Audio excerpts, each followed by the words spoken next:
ಆಪ್ಕಿ ಅದಾಲತ್ನಲ್ಲಿ ಸೋನು ನಿಗಮ್ ಅವರ ಮೇಲಿರುವ ಆರೋಪವೆಂದರೆ ಇವರು ಕನ್ಫ್ಯೂಸ್ಡ್ ಆಗಿರುತ್ತಾರೆ ಎಂಬುದು.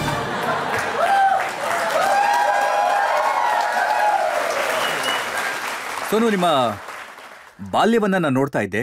ಬಾಲ್ಯದಲ್ಲಿ ನೀವು ಟಾಪರ್ ಆಗಿದ್ರಿ, ಕ್ಲಾಸಲ್ಲಿ ಸೈಂಟಿಸ್ಟ್ ಆಗಬೇಕು ಅಂತ ಅನ್ಕೊಂಡಿದ್ರಿ. Confuse ಆಗೋದ್ರಿ, singer ಆಗ್ಬಿಟ್ರಿ.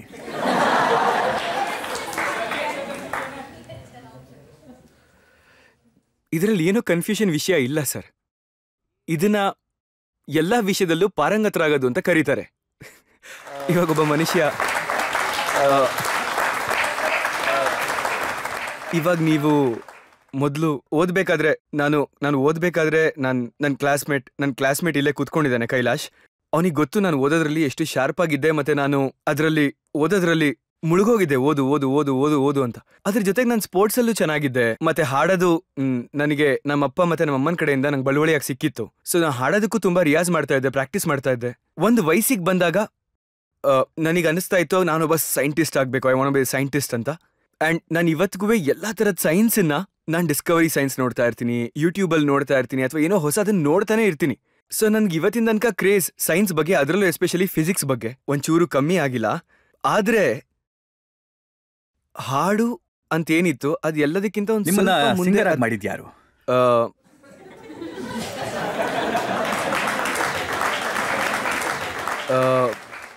ಸಿಂಗರ್ನ ಮಾಡಕ್ಕಾಗೋದಿಲ್ಲ sir, singer ಹುಟ್ಟತಾನಷ್ಟೆ.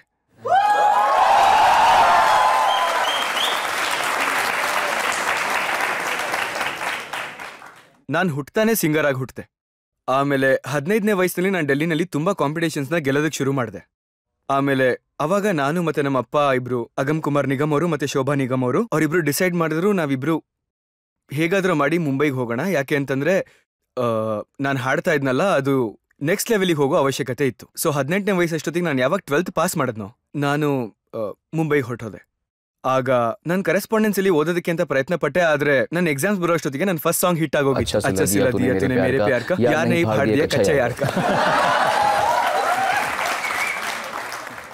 ಇಲ್ಲ, ನಿಮ್ಮ ತಂದೆ ಇಲ್ಲಿ ಕೂತಿದ್ದಾರೆ. ಹೌದು, ನಾನು ಅವ್ರ ಹತ್ರ ಕೇಳಬೇಕು ಅಂತಿದ್ದೀನಿ.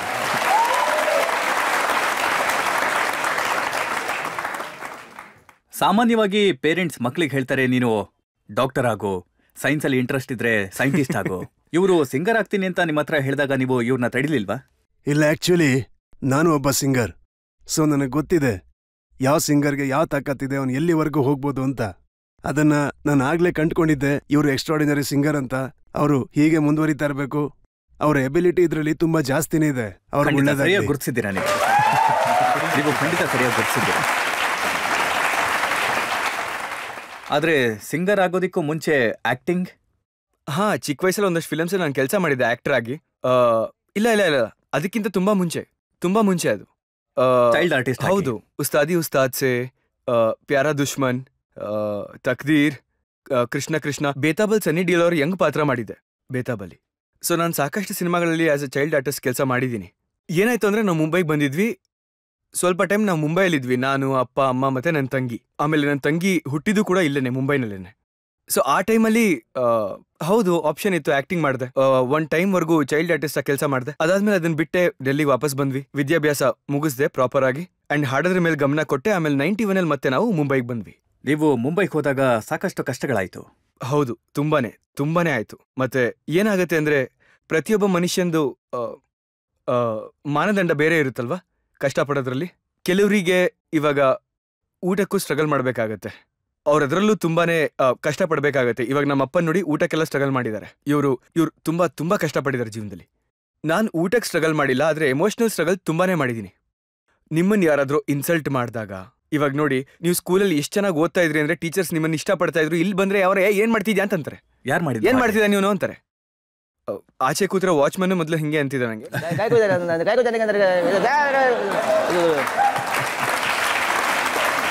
ಇವಾಗ ನಾನು ನಿಮ್ಗೆ ಒಂದು ಇಂಟ್ರೆಸ್ಟಿಂಗ್ ಕತೆ ಹೇಳ್ತೀನಿ. ಒಂದು ಹಾಡಿತ್ತು, ಈ ಹಾಡನ್ನ ಅನು ಮಲಿಕ್ ಅವ್ರು ನನಗೆ ಹಾಡ್ಸಿದ್ರು. ಇದ್ರದ್ದು ರಿಹರ್ಸಲ್ ಆಗ್ಬೇಕಾದ್ರೆ ಇದು ಒಳ್ಳೆ ಇನ್ಸಿಡೆಂಟು. ಇದರಿಂದ ನಿಮ್ಗೆ ಅರ್ಥ ಆಗತ್ತೆ ಒಬ್ಬ ಮನುಷ್ಯ ಏನೇನೆಲ್ಲ ತಡ್ಕೋಬೇಕಾಗತ್ತೆ ಅಂತ. ಅಂಡ್ ನಾನು ಅವಾಗಿನ್ನೂ ಹೊಸದಾಗಿ ಬಂದಿರೋಂಥ ಒಬ್ಬ ಹುಡುಗ, ಯಾವತ್ತೂ ಜೀವನದಲ್ಲಿ ಇನ್ಸಲ್ಟ್ಸ್ ಎಲ್ಲ ನೋಡಿಲ್ಲ. ನಮ್ದು ಕ್ಲಾಸಿ ಫ್ಯಾಮಿಲಿ, ನಮ್ಮ ಅಪ್ಪ ಅಮ್ಮ ಕೂಡ ನಮ್ಮ ಜೊತೆ ಮರ್ಯಾದೆಯಿಂದನೇ ಮಾತಾಡ್ತಾರೆ. ಅವತ್ತಲ್ಲಿ ನಮ್ಮ ಪ್ರೀತಿಯ ಇವಾಗ ಅವ್ರನ್ನ ತುಂಬಾ ಪ್ರೀತಿಸ್ತಾರೆ, ನಾನು ಅವ್ರನ್ನ ತುಂಬಾ ಪ್ರೀತಿಸ್ತೀನಿ. ಅವಾಗ್ಲೂ ಮಾಡ್ತಿದ್ದೆ. ಆದ್ರೆ ಅವರು ಅನ್ಸಿದ್ ಹೇಳ್ತಾರೆ. ನಿಮ್ಗೂ ಗೊತ್ತು, ಅನು ಮಲಿಕ್ ಅವರು ಅನ್ಸಿದ್ದನ್ನ ಹೇಳ್ತಾರೆ. ಅವ್ರು ನನಗೆ ಹಾಡು ಹೇಳ್ಕೊಡ್ತಾ ಇದ್ರು.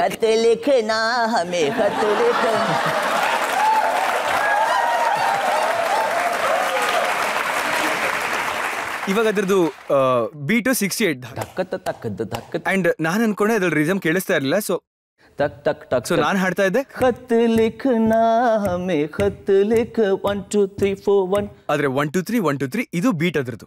ಇವಾಗ ಅವ್ರು ಮೊದಲನೇ ಸಲ ಹೇಳಿದ ತಕ್ಷಣ ನಾನು ಮೊದಲನೇ ಸಲನೇ ಕಲಿಬೇಕು ಅಂತ ಎಲ್ಲೂ ಇಲ್ವಲ್ಲ. ಅದಕ್ಕೆ ಅವ್ರು ಏನ್ ಹೇಳ್ತಾರೆ ಗೊತ್ತಾ, ಅಬೇ ಇಲ್ಲೇನ್ ಚೌರ ಮಾಡಕ್ ಬಂದಿದ್ಯಾ ಅಥವಾ ಸಿಂಗರ್ ಆಗಕ್ ಬಂದಿದ್ಯಾ? ನಾನು ಹೇಳ್ತಿದ್ದೀನಲ್ಲ, ನಂಗೆ ಇವತ್ತಿನವರೆಗೂ ಈ ಇನ್ಸಲ್ಟ್ ಜ್ಞಾಪಕ ಇದೆ.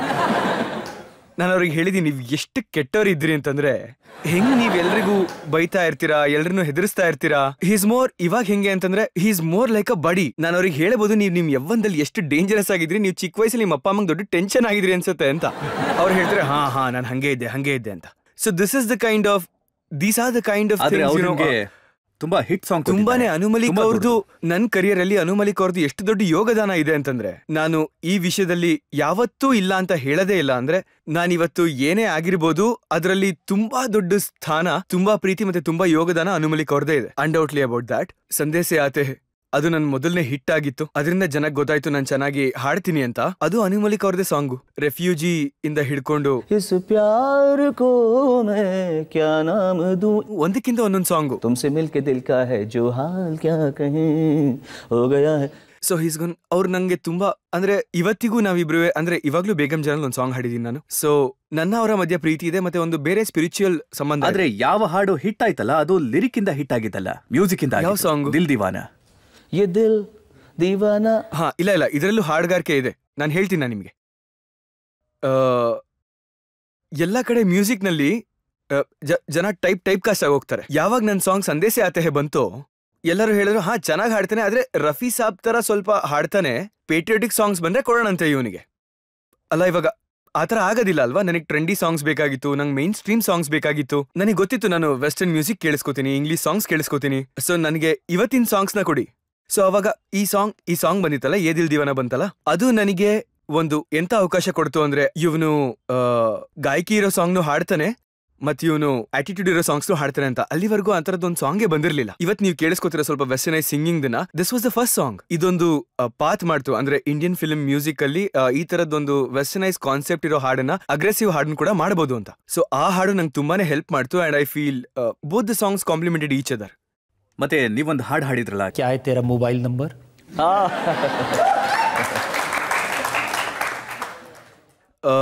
ಪ್ರತಿ ಮನುಷ್ಯನಿಗೂ ನೋಡಿ, ನಂದಿವಾಗ ಮೊದಲನೇ ಉಸ್ತಾದ್ ರಫಿ ಸಾಬ್ ಅವ್ರ ಬಗ್ಗೆ ನಾನು ಏನ್ ಹೇಳ್ತೀನಿ ಅಂದ್ರೆ, ಅವ್ರು ಮಾಡ್ದಂಗೆನೆ ಈ ಸಾಂಗ್ ಓ ದುನಿಯಾ ಕೆ ರಖವಾಲೆ ಇದನ್ನು ಹಾಡ್ತಿದ್ರು. ಸರ್ ಜೋ ತೆರಾ ಚಕ್ರಾಯೆ ಯಾ ದಿಲ್ ಡೂಬಾ ಜಾಯೆ ಆಜಾ ಪ್ಯಾರೆ. ಇವಾಗ ಅವರು ಆ ಹಾಡನ್ನು ಹಾಡಿದ್ರು, ಆಮೇಲೆ ಚಾಹೆ ಕೋಯಿ ಮುಜ್ಜೆ ಜಂಗಲಿ ಕಹೆ ಅದನ್ನು ಹಾಡಿದ್ರು. ಇವಾಗ ಅದೇ ರೀತಿ ವಾಟ್ ಇಸ್ ಮೊಬೈಲ್ ನಂಬರ್, ನನಗೊಬ್ಬ ಆರ್ಟಿಸ್ಟ್ ಆಗಿ ಮತ್ತೆ ಅವರ ಶಿಷ್ಯನಾಗಿರೋದ್ರಿಂದ ಜನ ಎಲ್ಲಾ ತರದ ಸಾಂಗ್ ಅಲ್ಲೂ ನನ್ನ ಕೇಳಬೇಕು ಅಂತ, ನನ್ನನ್ನ ಕಲ್ಹೋನಹೋ ಅಂತ ಒಂದು ಸ್ಪಿರಿಚುವಲ್ ಸಾಂಗ್ ಅಲ್ಲಿ ಕೂಡ ಕೇಳಬೇಕು, ನನ್ನನ್ನ ಪೇಟ್ರಿಯಾಟಿಕ್ ಸಾಂಗ್ಸ್ ಅಲ್ಲೂ ಕೇಳಿಸ್ಕೋಬೇಕು, ಕಾಮಿಡಿ ಸಾಂಗ್ಸ್ ಅಲ್ಲೂ ಕೇಳಿಸ್ಕೋಬೇಕು.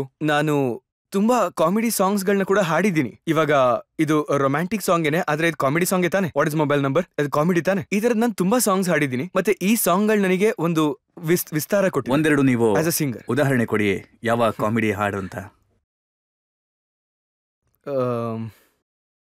ಒಂದ್ ಸಾಂಗ್ ನಾನು ಹಾಡಿದ್ದೆ, ಅದಕ್ಕಿಂತ ಮುಂಚೆ ನಾನು ವಿನೋದ್ ರಾಠೋಡ್ ತರ ಹಾಡಿದ್ದೆ. ಸೊ ಒಂದ್ ಸಾಂಗ್ ನಾನು ಪೂರ್ತಿ ಅಲ್ತಾಫ್ ರಾಜಾ ತರ ಹಾಡಿದ್ದೆ. ಅದು मैं सूरज हूँ कहाँ राजा भोज कहाँ गंगू तेली, कहाँ राजा भोज कहाँ गंगू तेली.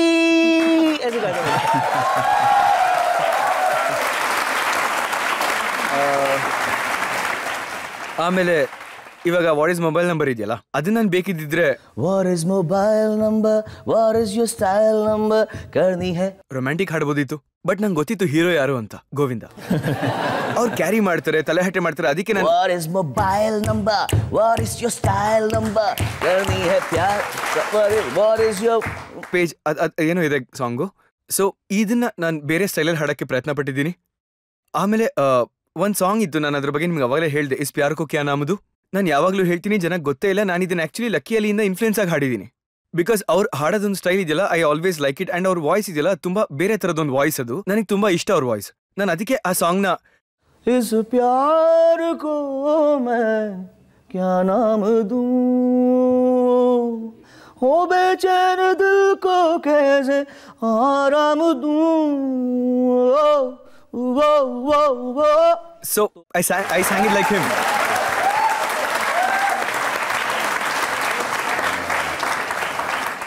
ನಾನು ಕೇಳ್ಪಟ್ಟಿದ್ದೆ ನೀವು ಸುಮಾರು ಗಾಯಕರನ್ನ ಒಟ್ಟಿಗೆ ಸೇರಿಸಿ ಒಂದು 40 ಹಾಡುಗಳನ್ನ ಹಾಡ್ತೀರಂತೆ ಒಬ್ಬರಾದ ನಂತರ ಒಬ್ರು. ನಾನು ಇವಾಗ ರೀಸೆಂಟ್ ಆಗಿ ಒಂದು ಅವಾರ್ಡ್ ಫಂಕ್ಷನ್ ಅಲ್ಲಿ ಮಾಡಿದ್ದೆ. ಅಂದ್ರೆ ನನ್ಗೆ ಎಷ್ಟು ನೆನಪಿದೆಯೋ ನಾನು ಅಷ್ಟು ಮಾಡಿ ತೋರಿಸ್ತೀನಿ. ಫರ್ಗಿವ್ ಮೀ, ನಾನು ಯಾಕಂದ್ರೆ ಅವಾಗ ನಾನು ನೆನಪಿಟ್ಕೊಂಡಿದ್ದೆ, ಇವಾಗ ಇವ್ರು ನನ್ನ ಈ ಪರಿಸ್ಥಿತಿಗೆ ಹಾಕ್ಬಿಟ್ಟಿದ್ದಾರೆ, ಅಕಸ್ಮಾತ್ ಡೇಂಜರಿಗೆ ತಳ್ಬಿಟ್ಟಿದ್ದಾರೆ. ಸೊ ನಾನು ಮಾಡಿ ತೋರಿಸ್ತೀನಿ.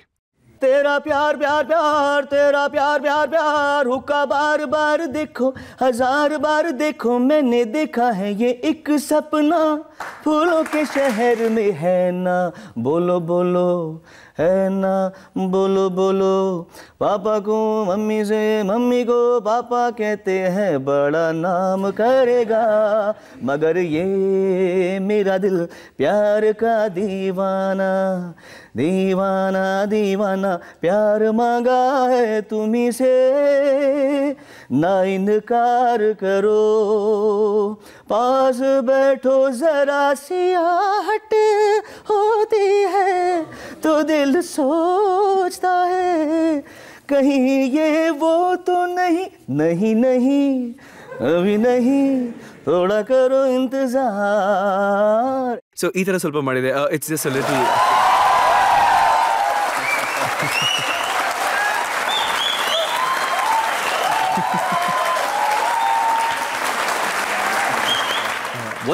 ಒಂದು ಕಾಲ ಇತ್ತು, ಪ್ರತಿಯೊಂದು ಸಿನಿಮಾಗಳಲ್ಲೂ ಸೋನು ನಿಗಮ್ ಅವರ ಹಾಡುಗಳಿರ್ತಿತ್ತು. ಹೌದು. ಆ ಸಮಯದಲ್ಲಿ ಶಾರುಖ್ ಖಾನ್ ಅವರ ಪ್ರತಿಯೊಂದು ಹಾಡುಗಳನ್ನ ನೀವು ಹಾಡ್ತಾ ಇದ್ರಿ. ನನ್ನ ಹತ್ರ ತುಂಬಾ ದೊಡ್ಡ ಲಿಸ್ಟ್ ಇದೆ.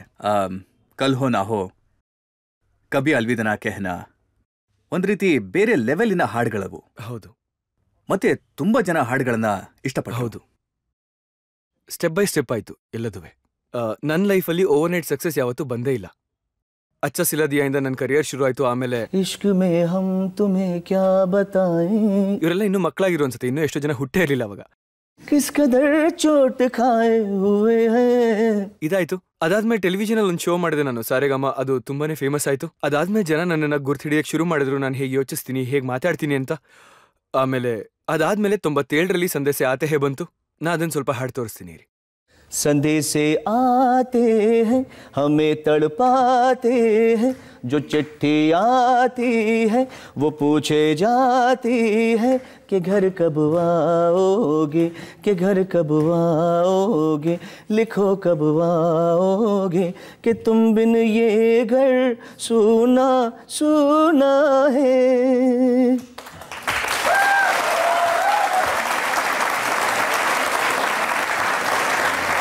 ನಾನು ನಿಮ್ಮನ್ನ ಸ್ಟೆಪ್ ಬೈ ಸ್ಟೆಪ್ ಕರ್ಕೊಂಡು ಹೋಗ್ತೀನಿ. ನನಗೆ ಹೇಗೆ ನೆನಪಾಗುತ್ತೋ ಇವಾಗ ನಾನು ಹಾಡಿರೋ ಹಾಡುಗಳು ನನ್ನ ಲೈಫಲ್ಲಿ ಮೈಲ್ ಸ್ಟೋನ್ ಆಗಿ ಯಾವ್ಯಾವ ಕೆಲಸ ಮಾಡಿದೆ ಅಂತ ನಾನು ಹೇಳ್ತೀನಿ. ये दिल दीवाना दीवाना है ये दिल दीवाने ने मुझको भी कर डाला दीवाना. ಆಮೇಲೆ ಈ ಸಾಂಗು ಹಿಟ್ ಆಯ್ತು. ಆಮೇಲೆ what is mobile number song ಬಂತು. ಆಮೇಲೆ ऐसा पहली बार हुआ है 17-18 सालों में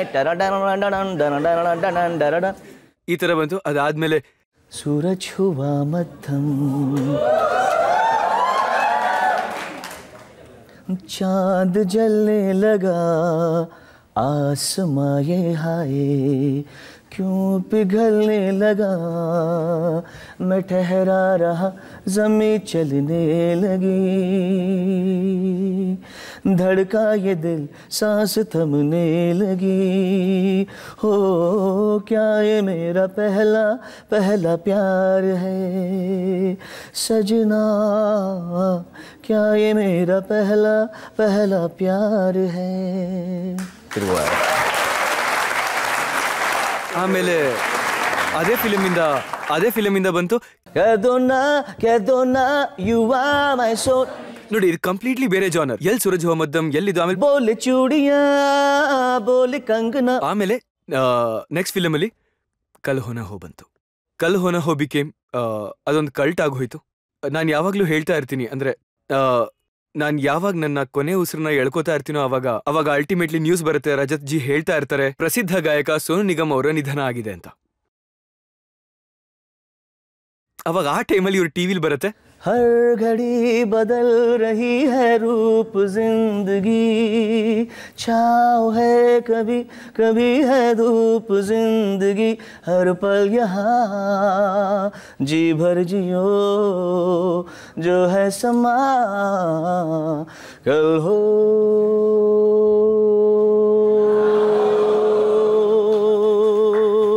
न हो.